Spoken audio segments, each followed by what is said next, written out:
Alright, welcome to part 2 of my lesson on how to play Hot for Teacher. Part 2 is going to cover the first part of the intro, specifically that famous tapping sequence at the very beginning. Now, to make things easier, I want to approach this from two angles. First, I'm going to show you technically how to do the tapping, including the strings and the frets and the technique involved. Then, once you've got that down, we're going to focus in specifically on the rhythm. That is, I'll be explaining exactly when you come in against the drums and how to keep the rhythm correct for the duration of the tapping sequence. Okay, so to get us started, why don't I play the tapping sequence for you now and then we'll break it down.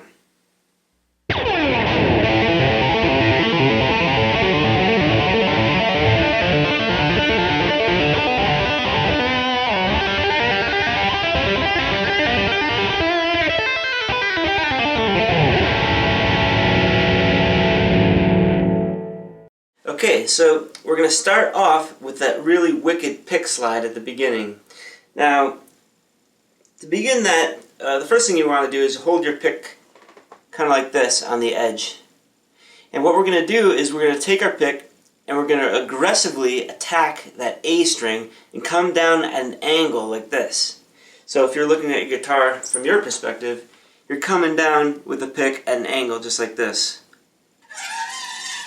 on the A string, and you're really coming down hard. Okay, so let me show you what that sounds like. Try it again. Okay, and note that another thing I'm doing is I'm muffling the strings with my left hand. I'm just lightly holding my fingers over the entire fretboard just to keep the other strings from ringing out too much. Okay, now you have to transition from that pick slide right into the tapping. So to do that, you want to have your hands end up in the right position at the end of the pick slide. So one of the ways I've trained myself to do that is to, as I'm coming down the neck with the pick slide, take my left hand and continue the slide down to the end of the fretboard. So basically I'm going like this.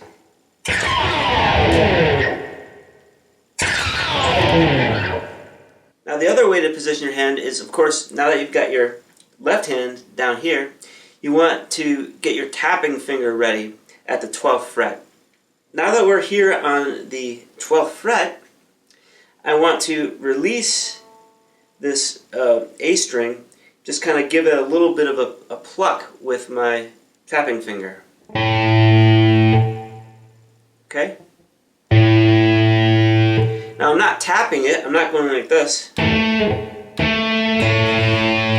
I'm just giving it a pluck to start us off. Now once I've plucked that open A on the 12th fret, I'm going to tap on the 3rd fret, just hammer on with my index finger on the 3rd fret. Okay? And then I'm going to hammer on with my pinky finger on the 7th fret. And now that's a full 5 fret span here, so it's a little difficult to get. But let me show you how that sounds.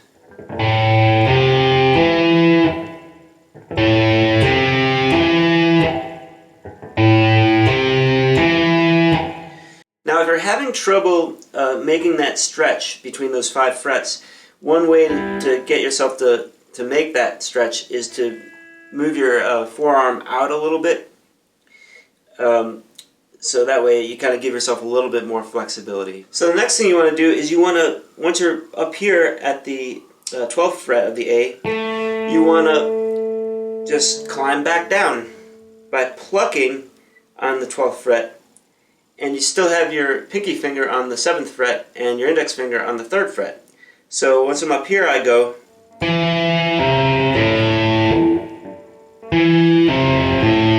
So all together, it sounds like this.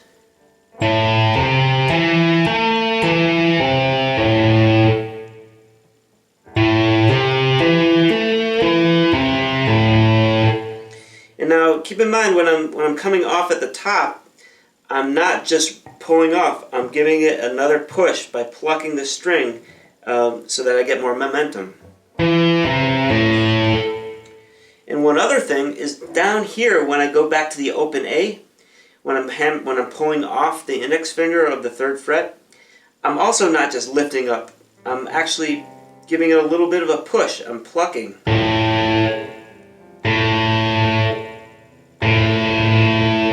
It kind of gives you a little fuel when you're doing that tapping, because when you're going really quickly over and over again, you kind of want to keep it rolling. So by giving a little push up here and a little push down here, it helps it to roll along. And then as you get more comfortable with it, just speed it up.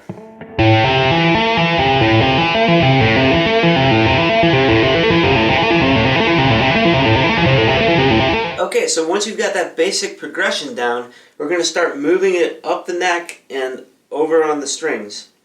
Okay, so as you know, we've started off with our index finger on the 3rd fret and our pinky finger on the 7th fret. We're just going to move that pattern 2 frets up, so that our index finger is going to be on the 5th fret and our pinky finger on the 9th fret. So what that sounds like when you transition from this position to this position is this.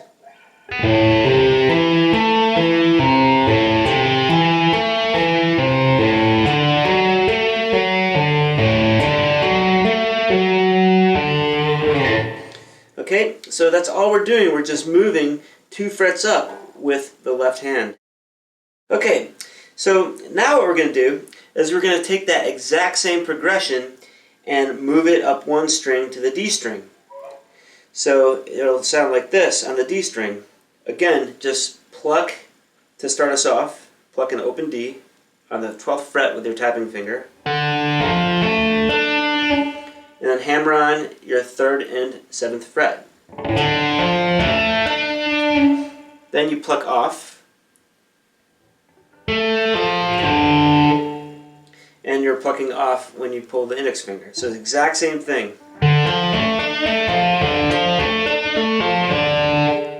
And then we're moving up again 2 frets with the left hand.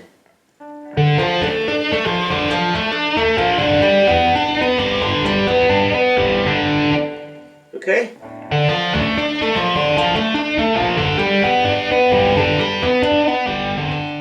Okay, now at the end of the progression on the D string, he does a little bit of a break before moving on to the G string, which is the next part. So it'll sound like this.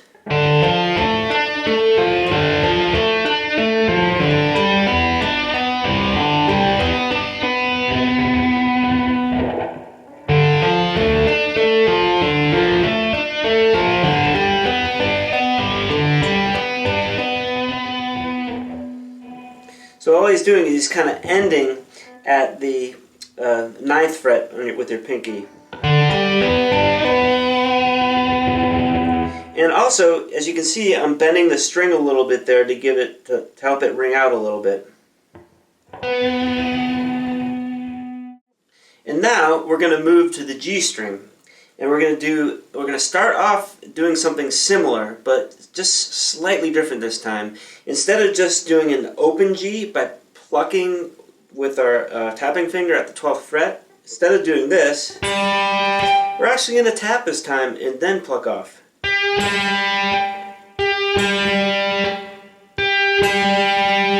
And then we're going to continue on with the exact same progression as before. So it sounds like this.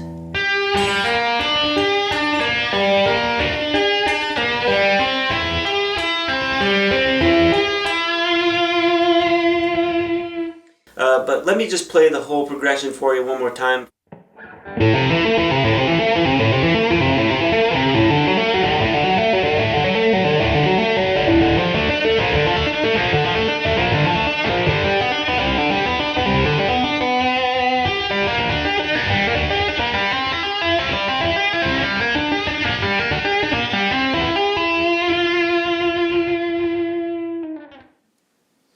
Alright, now let's go to the very final tapping part where he kind of goes like this.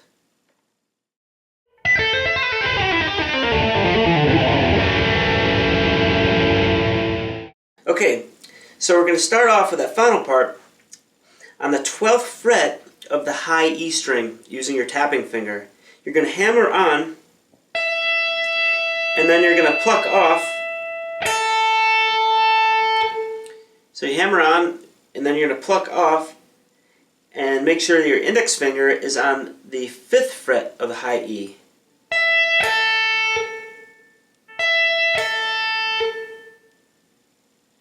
And then we're going to hammer on to the 8th fret of the high E, and then back to the 12th fret.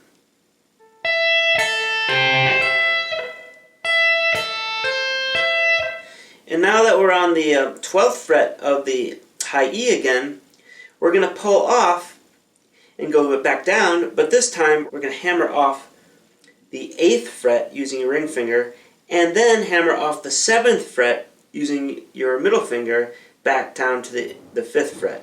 So it sounds like this.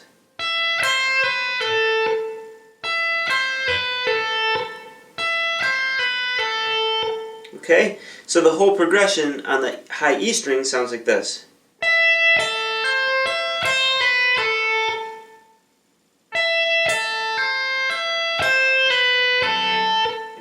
But then he transitions to the next string over, the B string, by moving his ring finger from the 8th fret of the high E to the 8th fret of the B string. Okay, so it goes like this to transition over to the next string down.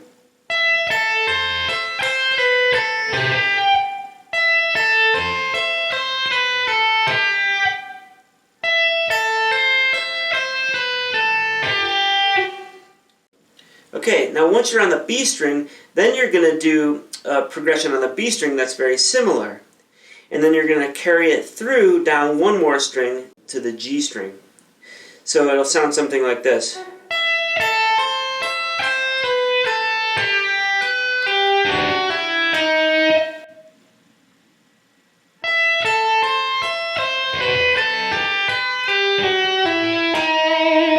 Okay, so when I'm on the B string, I'm hammering onto the B string, going up to the 12th fret, plucking off,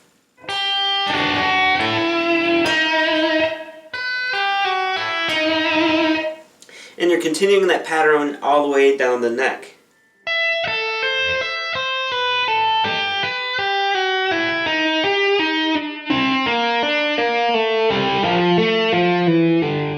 Just practice that really slowly and gradually speed it up to get it to the speed you want it at.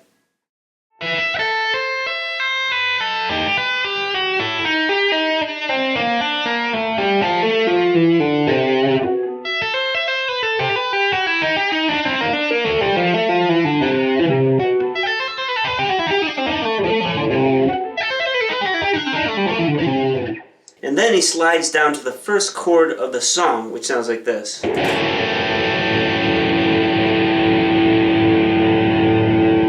Now the first chord of the song it's technically just an A chord, but then we're going to add the 2nd fret of the E string with our thumb.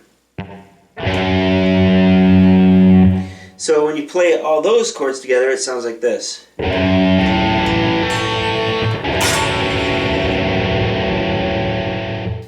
And next up, we're going to talk about the rhythm. That is, where you come in on the drums, and then how to keep the rhythm consistent throughout the whole tapping sequence.